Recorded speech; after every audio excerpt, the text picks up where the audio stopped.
Hi, Jane Fendelman. It is Thursday, November 12th, 2015. I was inspired to speak about high maintenance girls because I am one and proud of it.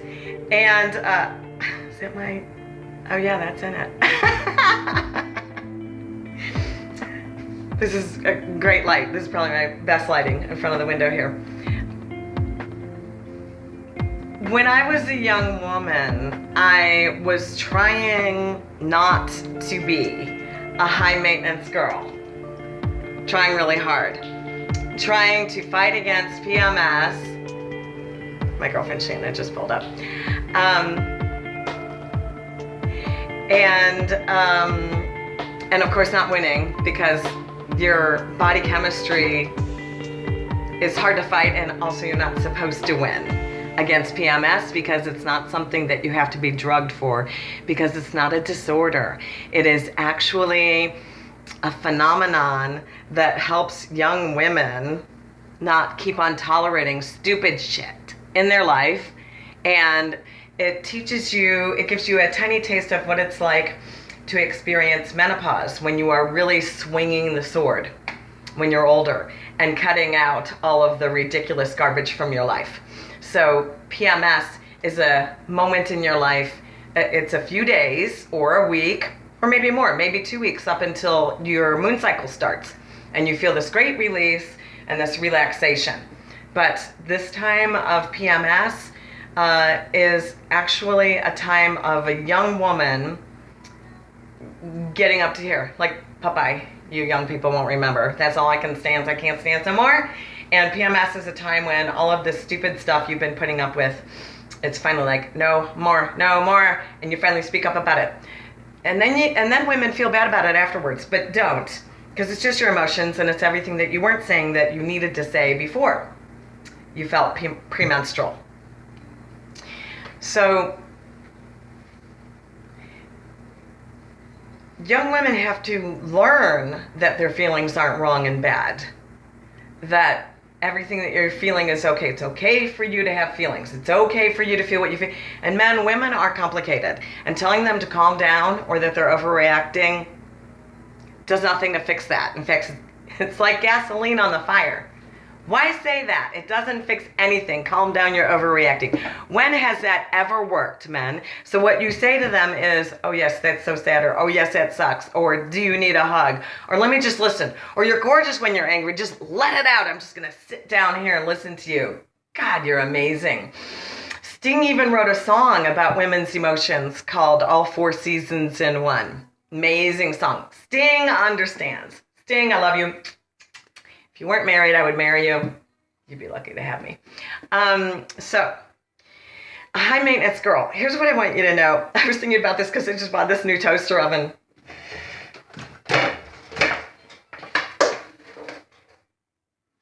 It's nothing special. It's only $19.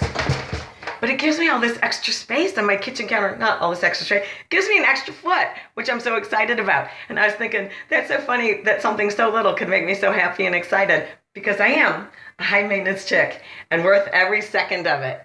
So I want to tell you this little story about John Kennedy, which a lot of you young people won't remember him either, because he died sadly and tragically, he and his wife and his sister-in-law, because he used to fly these little airplanes, and anyway, they were in a fog and the plane went down. Anyway, but John Kennedy, he had this huge fan base, this huge following, because he was intelligent, he was beautiful, handsome, he was smart, he was funny. Anyway, he fell in love with this young woman who was a model. I can see Shannon is either talking to herself or talking on the phone in her car and putting on makeup. She is so cute. I love getting dressed up for my girlfriends. We get dressed up for each other. We're going on an expedition, Shannon and I. Anyway, John Kennedy, here's what he said about his wife. Carolina? I can't remember her name. She was gorgeous. She was a model. She was mysterious. And their friends and people near them said that there was a lot of turbulence in their relationship. And in a passionate love relationship, there is frequently a lot of turbulence. And if you have a lot of turbulence in your relationship, contact me because I can help you with that because I'm an amazing couples counselor. But they didn't know how to stabilize the passion. It's like nitroglycerin.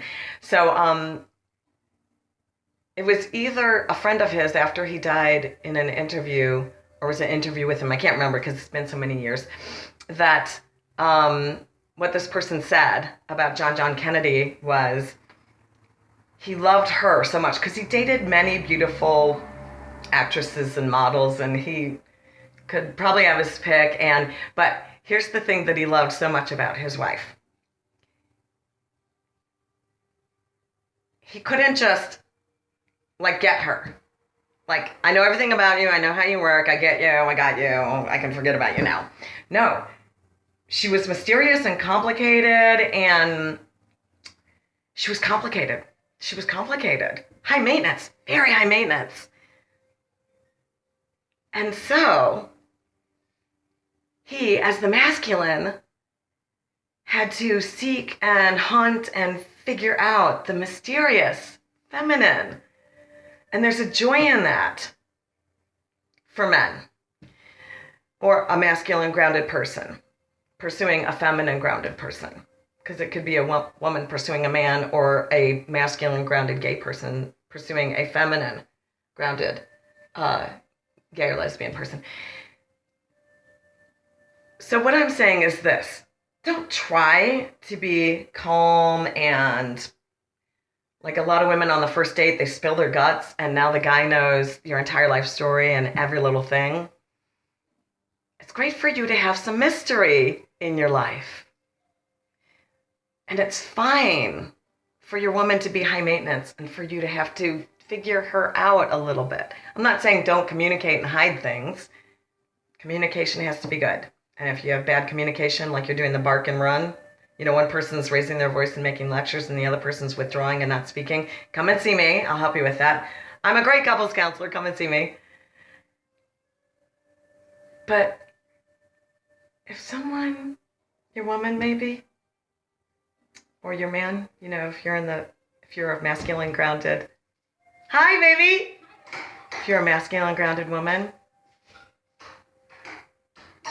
the great mystery, the complicated. Hi. How are you? I'm great. Yes. Oh yeah, go right ahead.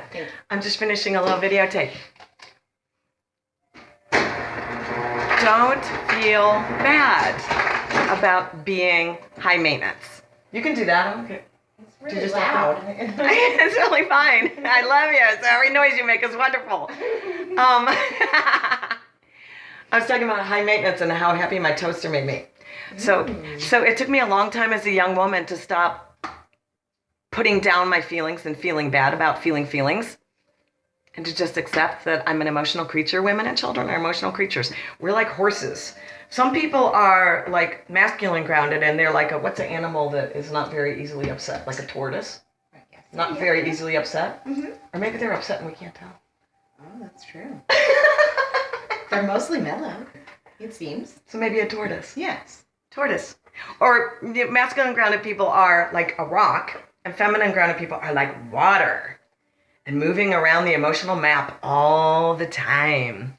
So if you're a woman, don't feel badly and try to suppress emotions.